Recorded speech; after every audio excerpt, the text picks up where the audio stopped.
Ya, selamat pagi, siang, sore, dan malam. Selamat datang di channel Electro Programming. Kita kali ini akan membahas tentang gradient descent ya teman-teman.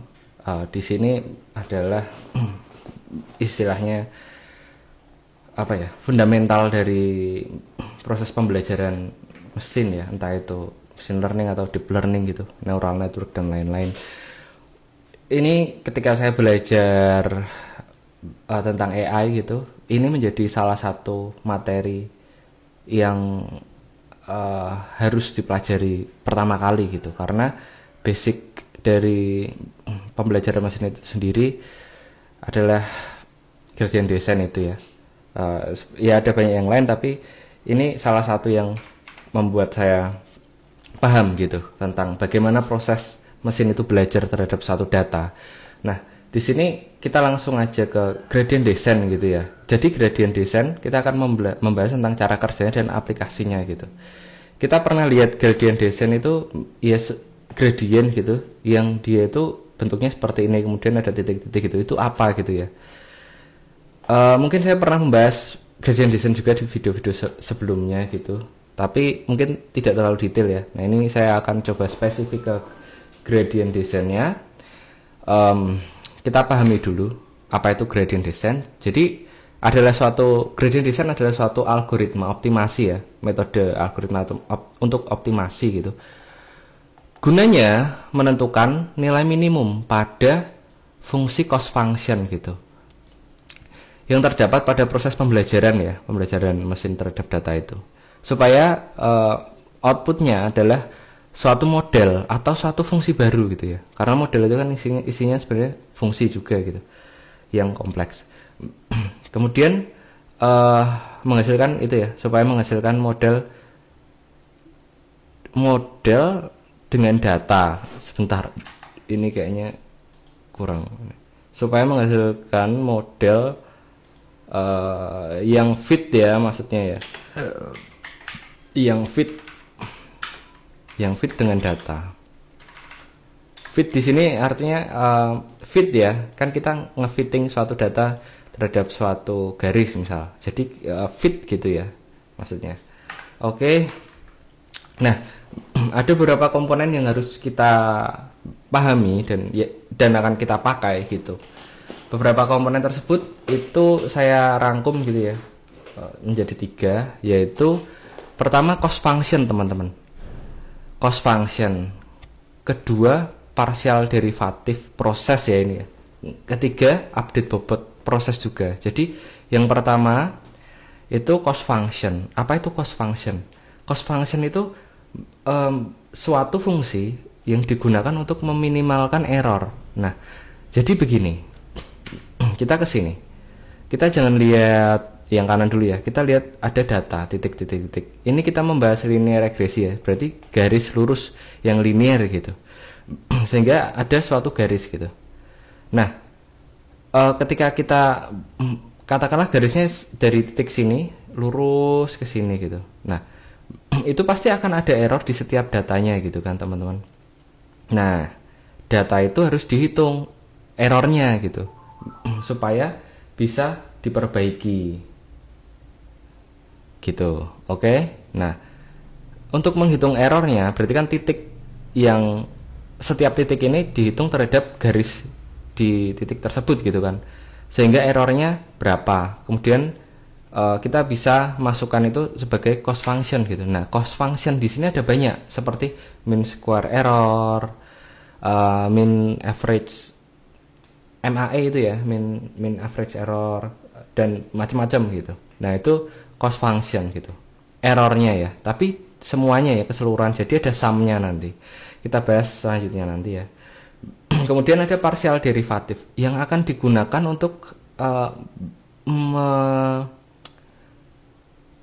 menurunkan ini ya, gradient ini ya, harus harus menggunakan partial derivative teman-teman. Turunan ya, pendekatannya seperti itu. Kemudian ada update bobot. Setelah kita dapat partial derivatifnya, fungsinya gitu, akan ada update bobot. Lah, update bobotnya ini rumusnya adalah yang ini, W new sama dengan W old dikurangi learning rate. dikali turunannya itu ya, yang partial derivatif tadi yang saya bahas. Ini adalah update bobotnya. Oke, jadi di gambar ini ada initial weight, learning rate, dan ada new weight gitu kan. Nah ini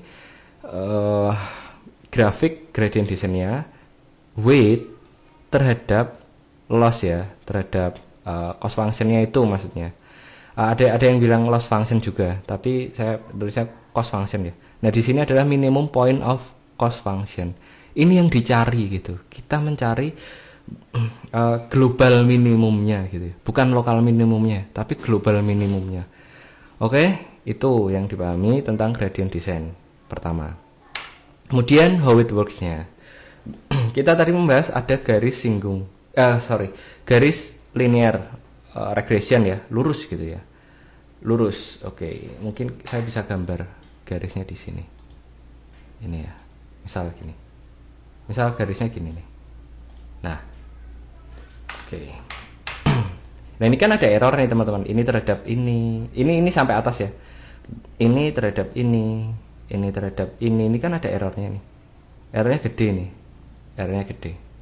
Nah, itu kita hitung totalnya errornya itu berapa, itu pakai cost function, teman-teman. Jadi cost functionnya kita pilih aja gitu. Di sini saya menggunakan mean square error ya. Jadi kita menggunakan mean square error, tapi dari satu garis ini, linear regression ini, kita kan tahu persamaannya kalau seperti ini, linear regression yang simple ya, yang satu garis itu namanya linear regression. Itu persamaannya adalah Y sama dengan MX plus C gitu ya, atau AX plus B, atau apa, ada komponen X dan plus sesuatu gitu ya. Atau intercept dan slope kalau orang statistik bilang seperti itu ya. Kalau saya di sini persamaannya dituliskan MX plus C gitu, intercept dan slope-nya itu. Kemudian ini sudah dipahami ya, Y sama dengan MX plus C itu adalah persamaannya gitu ya. Y kan garisnya, persamaannya itu MX plus C. Kemudian cost function yang tadi error tadi, saya menggunakan MSE. Cara ngitungnya MSE adalah jadi sini sum ya, sum. Kemudian di sini dalam kurung YI dikurangi Y, ada headnya ini ya, Y head I. Nah ini Y head ini maksudnya prediksi ya, yang ada garis di atasnya itu prediksi. Jadi Y aktual itu ini, titik-titiknya ini dikurangi Y prediksi. Y prediksi itu yang di garisnya ini. Katakanlah di sini ya, saya ambil contoh di sini. Ini Y-nya sekitar di 50 berapa ini? 52 misalnya. Kemudian Y head-nya, Y prediksinya itu ternyata di sekitar 70 ya, katakanlah 70 gitu. Jadi errornya itu kan 70 dikurangi 52 gitu kan, 18 ya, 18. Kemudian kita kuadratkan 18 itu, 18 kali 18 ya. Setelah dikuadratkan, kan ini YI ya, Y terhadap data I gitu. Ini I ini diiterasi ya, ini ke 0, ke 1, ke 2, ke 3, ini dilakukan hal yang sama, dikurangi terhadap Y prediksinya gitu. Ini udah dapat, yang data yang di sini sudah dapat, di sini sudah dapat errornya. Kemudian kita tambahkan semuanya, kita sum ya, kita tambahkan semua errornya gitu ya, yang sudah kita hitung, titik ini terhadap prediksi, titik aktual terhadap prediksi. Setelah kita kuadratkan ya tentunya, kita sum. Nah setelah sum, kuadrat ini gunanya supaya tidak negatif ya teman-teman. Kemudian setelah kita sum, kita bagi N ini adalah jumlah datanya, 1, 2, 3, 4, 5, 6, 7, 8, 9, 10, sedemikian banyaknya gitu, katakanlah 20 misalnya seperti itu ya. Kita bagi sejumlah N data, 20 misal. Nah itu seperti menghitung rata-ratanya seperti itu ya. Itu mean square error, namanya juga mean square error gitu ya. Errornya di square, dikuadratkan ya, kemudian diminkan gitu.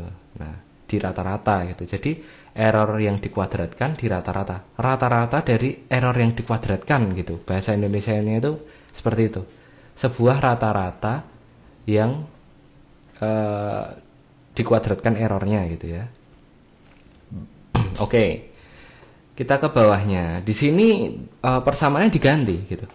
Tadi kan saya bilang yang sebelah kanan, yang y hat ini adalah y prediksi.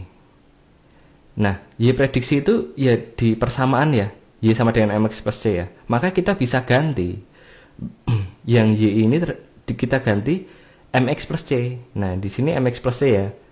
Tentunya karena data kita beriterasi terhadap data gitu ya. Jadi mxi plus c gitu ya. Oke. Kita pahami dulu ya. yi dikurangi mxi plus c. Ini maksudnya data ya, maksudnya. Data ke i gitu, data ke 1, data ke 2, ke 3, ke 4 sampai ke n gitu. N itu keseluruhan datanya. Maka di sini sumnya kan i0 sama n gitu kan, n-nya jumlah datanya gitu. Oke, setelah itu kita udah dapat cost functionnya ini, min square errornya kita udah tetapkan. Yang kedua, kita ke tahap kedua ya, partial derivatif. Jadi kita turunkan, di sini ada komponen m dan c ya kan. Jadi kita kan tujuannya mencari nilai m dan c gitu, nilai intercept dan slope-nya teman-teman. Caranya bagaimana gitu? Kalau menggunakan gradient descent itu kita turunkan persamaan yang ini, yang cost function yang kedua ini ya, ini terhadap m dan terhadap c gitu. Nah itu menggunakan partial derivatif ya, karena kita menurunkan terhadap M sendiri dan terhadap C sendiri. Itu saya tidak akan bahas bagaimana cara menurunkan partial secara ini, partial derivatifnya. Teman-teman bisa belajar chain rule dulu gitu, atau partial derivatifnya, karena itu satu semester sendiri ya saya belajar untuk partial derivatif gitu. Oke. Supaya menghemat waktu, hasilnya adalah yang kedua ini, yang di sini dm sama dengan minus 2 min n sum dari xi di dalam kurung errornya itu tadi ya, yi min y prediksi gitu. Y aktual dan y prediksi. Kemudian yang terhadap c itu minus 2 per n dikalikan sum errornya itu yi min y prediksi gitu, y aktual min y prediksi. Kita udah dapat ininya, turunan terhadap m dan turunan terhadap c gitu. Nah, langkah ketiga itu adalah update bobot gitu. Update bobot seperti yang saya jelaskan tadi adalah bobot w new sama dengan w lama dikurangi learning rate dan turunannya gitu, dikalikan turunannya gitu. Ini kan dj per dw gitu ya. Jadi di sini update bobotnya kan kita akan mengupdate m dan c gitu ya. Jadi m yang baru adalah m yang lama ya, atau m yang lama, m old gitu ya, dikurangi l ini learning rate teman-teman.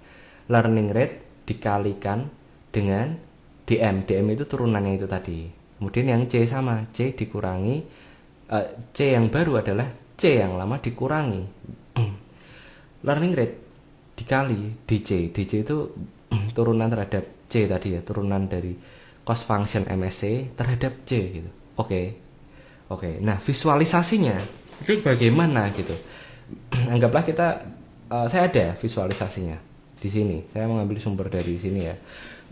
Ini adalah visualisasi ketika suatu garis yang mencoba fit terhadap suatu data gitu kan. Ini ada update-nya. Ketika M-nya 0, kemudian kita C-nya 0 gitu, kemudian ada learning rate dan ada segala macamnya ini. Ketika diupdate itu akan mencoba fit terhadap suatu data tersebut gitu. Kok bisa gitu ya? Kok bisa? Karena begini. MSE itu ketika kita membuat suatu model, kita kan berusaha supaya errornya itu mendekati 0 gitu kan. Kita berusaha errornya itu mendekati 0. Sehingga gradient descent-nya itu bentuknya seperti ini teman-teman. Kita lihat di sini. Ini kan ada initial weight. Jadi pertama itu random weight-nya. M dan J-nya itu random gitu ya. Kemudian misal dari 0 gitu. Weight-nya 0 gitu ya di sini. Kalau 0 itu ya nilai Y-nya itu berapa gitu kan. Kemudian kita bawa ke loss-nya. Ternyata nih loss-nya itu tinggi gitu. Loss-nya itu tinggi di sini ya, loss-nya itu tinggi, di cost function-nya itu loss-nya itu tinggi. Kemudian ada loss yang tinggi, kita harus update bobotnya, update M-nya dan J-nya tadi kan. Caranya itu tadi W old bobot yang lama, katakanlah di sini 10 gitu ya. W-nya itu 10 katakanlah 10 gitu aja lah W-nya. Kemudian W old ini 10 dikurangi learning rate-nya misal 0,01 dikalikan dengan turunannya ini ya. Ini ya. Kita harus menghitung satu-satu nih. Y-nya apa? Y prediksi dan Y aktualnya ini ya, datanya ini. Jadi kita hitung manual gitu satu-satu. Setelah sudah, nah baru kan dikali. Kita kan udah dapat nilai ininya ya, nilai DM dan DJ-nya. Kemudian kita kali dengan learning rate ya. Ketika sudah, kita kurangi. Jadi errornya itu akan berkurang. Harapannya kan gitu, berkurang, turun dia. Sehingga setiap iterasi ya, jadi satu iterasi dia turun, satu iterasi dia turun, satu iterasi dia turun sampai menyentuh minimalnya. Nah, ini epoch ya, iterasi itu epochnya ya. Epochnya itu mau berapa gitu, itu kan kita tentukan di learningnya kan.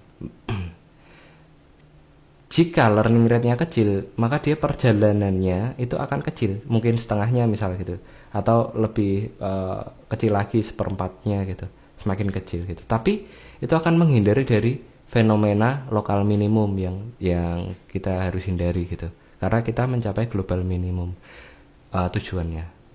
Sehingga setelah tujuannya ini sampai di dasar di bawah, ini kan learning rate loss-nya mendekati 0 ya, turun gitu kan.